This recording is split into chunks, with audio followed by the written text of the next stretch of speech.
Good morning. आज story time रे आउ गोटे सुंदर गप। गपटीर ना ହେଉଛି दशरथ जातक। एकदा वाराणसी रे दशरथ नाम जड़े विख्यात राजा थिले।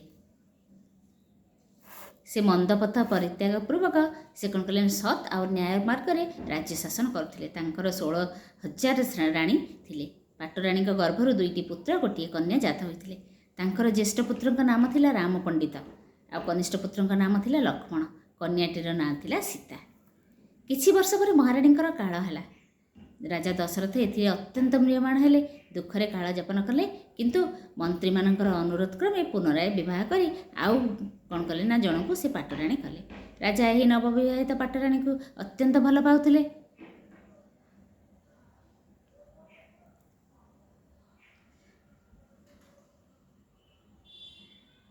कालक्रमे से संतानवती हेले आउ नवजात पुत्रर नाम रेखा है भरत। राजा दशरथ नवजात पुत्र भरत को अत्यंत भल पाइबा लगिले। दिने से पाटराणी कहले, मु तुमको गोटे वर देवाक चाहूँगी, जहाँ मागिब देवी। राणी वर ग्रहण करने को स्वीकृति होई कहले, एबे कुह, परे मु यार निजे मागी नेबी। राजा एथिरे अंगीकार कले। नवजात पुत्र भरत क्रमे बड़ होई 7म वर्ष अतिक्रम कले। महाराणी राजांकर छामुरे उपस्थित होई कहले, महाराज, पुत्र उपरे संतुष्ट होई मते थरे वर जाचिथिल, मने अछि? वर्तमान मु सेही वर मागिबा पई आसीछि।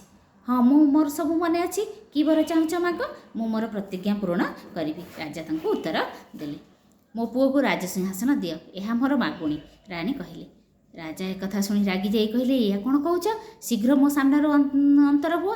भरत उपरे आहुरी मोर 2टी बड़ पुओ अछंती। सेमाने रूप गुण विद्यारे न्यून नुहंती। सेमाने थाउ थाउ मु सान पुओ को राजा करिबि। सेमानंको मारी तुमे कोन निज पुओ को राजा करिबाकु चाहुछ?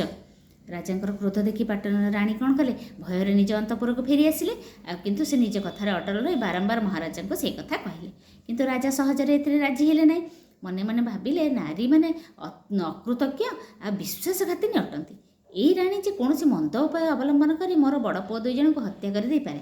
यह भावी से कौन कले ना बड़ पुओ 2 जन को निज पाखक डकई कहले, नुआ राणी ता पुओ को भरत को राजा करने को चाहूँगी, आ तुम्हें वाराणसी रहिले तुम उपर विपद पड़ पारे। तेणु ये राज्य छाड़ी कौन एक पड़ोशी बंधु राज्य को किंबा बण को चली जाओ। मोर मृत्यु पर तुम्हें पुनर्बार एठाकू फेरी आसी राजसिंहासन दखल कर। यापर राजा ज्योतिष डकाई निजर जातक गणना करेले। आ ज्योतिष जातक गणना करी कहले जे तांकर परमायु आहुरी 12 वर्ष बाकी अछि। राजा निज बड़ पुओ 2 को कहले, 12 वर्ष पर तुम्हें जोठी थिबो फेरी आसीबो, परंपरा अनुसार सिंहासन दखल करिबो। तेणु राम लक्ष्मण पिता कथा सम्मत होई तांका पाद धूली नहीं राजत्याग कले। तापर कौन है, सीता यह देखी 2 भाई संगे चली जावाक बाहरले। 3 जन जाक कांदी कांदी वाराणसी परित्याग करें। राज्यर प्रजा मैंने 3 जन को खूब भल पाउथिले। से बड़ई नहीं आसिया बहुत दूर पर्यंत गले, किंतु शेष में प्रजा मानक से विदाय दे से माने हिमालय यात्रा कले। पथ मध्य गोटे सुंदर स्थान रे सेमानक दृष्टि पड़ा। आ पाखरे झरणाटी थिला, सुंदर फल उद्यानटी थिले। स्थानटी उपयुक्त मन करी से माने उक्त कुटीर निर्माण कले। आ सेठी कौन कले ना गोटे कुटीरटीए करी से बसवास आरंभ करते। प्रथमे राम पंडित जाई समस्त बणरू फलमूल संग्रह करते। किंतु लक्ष्मण सीता कहले, तुम्हें ज्येष्ठ भाई आमर पिता समान, आमे थाउ थाउ तुमको फलमूल आमे पठेबू ना। तुम्हें कुटीर भितर रुह, आमे फलमूल व्यवस्था करूँ। राम पंडित एक कथार राजी हेले। कुटीर भितर रहिले। लक्ष्मण सीता जाई बणरू फलमूल संग्रह कर आनले। एहीपरि भाव से वनवास कौन कले ना जीवन अतिबाहित करने लगे। राम लक्ष्मण सीता से नहर छाड़ी जावापर दशरथ से झुरी झुरी 9 वर्ष पर मरीगले। महाराजा अंत्येष्टिक्रिया समाप्त होगा पर राणी निज पुत्र को भारत को सिंहासन में बसैया कहले। किंतु मंत्री मैंने एथिरे राजी हेले नहीं। सेमाने कहले, राजसिंहासन अधिकारी वर्तमान होचंदी बणरे अछंती, एक कथा संभव हेबो किपरि? यह शुणी भरत कहले, मु बण को जाई बड़ भाई को फेरे आनिबि आ राजसिंहासन में बसई। भरत यहीपरि प्रतिज्ञा करी सांगरे राजदंड और मंत्री मानक नहीं राम लक्ष्मण सीता को खोजा बाहरी पड़े। बण मध्य अनेक स्थान बुलिले। बुली बुली शेष से रामंकर कुटीर देखा पाइले। कुटीर किछि दूर में शिविर पकाई सांगरे जन केते जन मंत्री को नहीं राम साक्षात उद्देश्य से यात्रा कले। सेतेबेले राम पंडित कुटीर एकाकी थे। लक्ष्मण सीता बणरू फलमूल संग्रह करने चली जाते। ଭରତ ସେଥିରୁ କ'ଣ କଲେ, ମନ୍ତ୍ରୀମାନଙ୍କ ସାଙ୍ଗରେ ଯାଇ ରାମ ପଣ୍ଡିତଙ୍କ ଆଗରେ ସାଷ୍ଟାଙ୍ଗ ପ୍ରଣାମ କଲେ। ଏହାପରେ ତାଙ୍କର ରାଜ୍ୟର ସମାଚାର, ପିତାଙ୍କର ବିୟୋଗ ବାର୍ତ୍ତା ସବୁ ଜଣେ ଅଧୀର ହୋଇ କାନ୍ଦିବାକୁ ଲାଗିଲେ। ରାମ ପଣ୍ଡିତ ଏ କଥା ଶୁଣି ଆଦୌ ବିଚଳିତ ହେଲେ ନାହିଁ। ତାଙ୍କ ଆଖିରୁ ଟୋପାଏ ହେଲେ ଲୁହ ଝରିଲା ନାହିଁ। ସେ ସେଥିରୁ ସ୍ଥିର ଭାବରେ ସବୁ କଥା ଶୁଣିବାକୁ ଲାଗିଲେ। କ୍ରମେ ସନ୍ଧ୍ୟା ହେଇ ଆସିଲା। ଲକ୍ଷ୍ମଣ ସୀତା ବଣରେ ଫଳ ସଂଗ୍ରହ କରି ବସାରେ ଆସି ପହଞ୍ଚିଲେ। ସେମାନଙ୍କୁ ଦେଖି ରାମ ପଣ୍ଡିତ ମନେ ମନେ ଭାବିଲେ, ଏମାନେ ବୟସରେ ମୋଠୁ ସାନ, ପିତାଙ୍କର ମୃତ୍ୟୁ ସମ୍ବାଦ ପାଇ ଏମାନେ ଅଧୀର ହେବେ। କିଏ ଜାଣେ ସେଭଳି ଅବସ୍ଥାରେ କ'ଣ ଘଟିବ। ତେଣୁ ରାମ ପଣ୍ଡିତ ଲକ୍ଷ୍ମଣ ଆଉ ସୀତାଙ୍କୁ ପ୍ରଥମେ ସମ୍ମୁଖସ୍ଥ ଖଳାଶୟରେ କ'ଣ କଲେ ନା, ସ୍ନାନ କରିବାକୁ, ସେଠି ଜଳାଶୟ ଗୋଟେ ଥିଲା, ସେଠି ସେ କ'ଣ କଲେ ନା, ତାଙ୍କୁ ସ୍ନାନ କରିବା ପାଇଁ ଆଦେଶ ଦେଇଦେଲେ। ଆଉ ଲକ୍ଷ୍ମଣ ସୀତା ଜଳ ସେତୁ ଭିତରେ ପ୍ରବେଶ କରି ସାରିବା ପରେ ରାମ କହିଲେ, ଭରତ ଖବର ଆଣିଛନ୍ତି ଯେ ଆମର ପିତା ଆଉ ଇହଧାମରେ ନାହାନ୍ତି।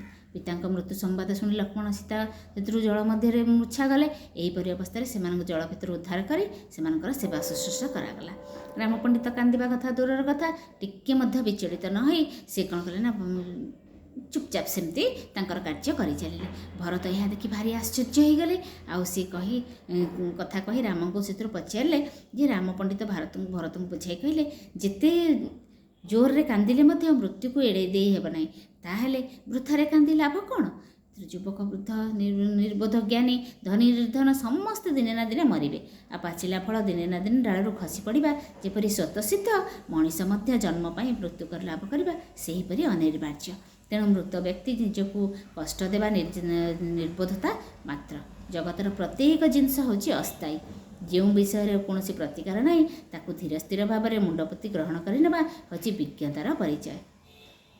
ରାମ ପଣ୍ଡିତଙ୍କ ମୁଖରୁ ଏସବୁ ମନ୍ତବ୍ୟ ଶୁଣି ଲକ୍ଷ୍ମଣ ଆଉ ସୀତା ଶୋକ ପ୍ରକାଶ ପରିତ୍ୟାଗ ପୂର୍ବକ ପ୍ରକୃତିସ୍ଥ ହେଲେ। ଏହାପରେ ଭରତ ରାମ ପଣ୍ଡିତଙ୍କୁ ବାରାଣସୀକୁ ଫେରି ଯାଇ ରାଜ୍ୟଭାର ଗ୍ରହଣ କରିବାକୁ କହିଲେ। କିନ୍ତୁ ରାମ ପଣ୍ଡିତ ସେ କଥାରେ ରାଜି ହେଲେ ନାହିଁ। ସେ କହିଲେ, ପିତାଙ୍କର ଆଦେଶ ଥିଲା 12 ବର୍ଷ ପରେ ମୁଁ ଯାଇ ବାରାଣସୀକୁ ଯିବି ଆଉ ରାଜସିଂହାସନରେ ବସିବି। ଏବେ ତ 9 ବର୍ଷ ମାତ୍ର, ଆହୁରି 3 ବର୍ଷ ବାକି ଅଛି। ଏମିତି ଅବସ୍ଥାରେ ମୁଁ ଫେରିଯିବି କେମିତି? ତେଣୁ ଲକ୍ଷ୍ମଣ ସୀତାଙ୍କୁ ଫେରି ନେଇ ସେଥିରୁ ଭରତଙ୍କୁ ରାଜ୍ୟ ଚଳାଇବାକୁ ସେ ଉପଦେଶ ଦେଲେ। ଭରତ ସିଂହାସନରେ ଆରୋହଣ କରିବାକୁ କ'ଣ କଲେ? ସମ୍ମତ ପ୍ରଦାନ କଲେ ନାହିଁ। ଏହା ଦେଖି ରାମ ପଣ୍ଡିତ ନିଜର ପାଦୁକା 2ଟି ଦେଇ କହିଲେ, ଏଇ ପାଦୁକାଟିକୁ ନେଇଯାଅ, ଏହାକୁ ସିଂହାସନରେ ବସେଇ ତମେ ରାଜ୍ୟ ଚଳାଇବ। ଭରତ ବାଧ୍ୟ ହୋଇ ରାମ ପଣ୍ଡିତଙ୍କର ପାଦୁକା ଆଣି ସିଂହାସନରେ ସ୍ଥାପନ କଲେ ଆଉ ସେଠୁ ରାଜ୍ୟ ଚଳାଇଲେ। 3 ବର୍ଷ ବିତିଯିବା ପରେ ରାମ ପଣ୍ଡିତ କ'ଣ କଲେ ନା, ନିଜ ରାଜ୍ୟକୁ ସେ ଫେରି ଆସିଲେ। ବାପାଙ୍କୁ କ'ଣ କରିଥିଲେ? କଥା ଦେଇଥିଲେ। ତେଣୁ ରାମ ପଣ୍ଡିତଙ୍କର ପ୍ରତ୍ୟାବର୍ତ୍ତନର ସମ୍ବାଦ ପାଇଁ ରାଜ୍ୟବାସୀ ଆନନ୍ଦ ପ୍ରକାଶ କଲେ। ଆଉ ମହା ଆଡ଼ମ୍ବର ସହକାରେ ସମସ୍ତେ ମିଶି ତାଙ୍କୁ ପାଛୋଟି ନେଲେ। ଆଉ ଧର୍ମ ନ୍ୟାୟ ମାର୍ଗରେ ସେ 16,000 ବର୍ଷ କାଳ ରାଜୁତି କରି ଅବଶେଷରେ ସିଏ ସ୍ୱର୍ଗାରୋହଣ କରିଥିଲେ। ବଡ଼ ସୁନ୍ଦର ଗପଟିଏ ପିଲାମାନେ, ଶୁଣିବ, ତାକୁ ଲାଇକ୍, ସେୟାର ଆଉ ସବସ୍କ୍ରାଇବ୍ କରିବ। ଥ୍ୟାଙ୍କ ୟୁ ପିଲାମାନେ।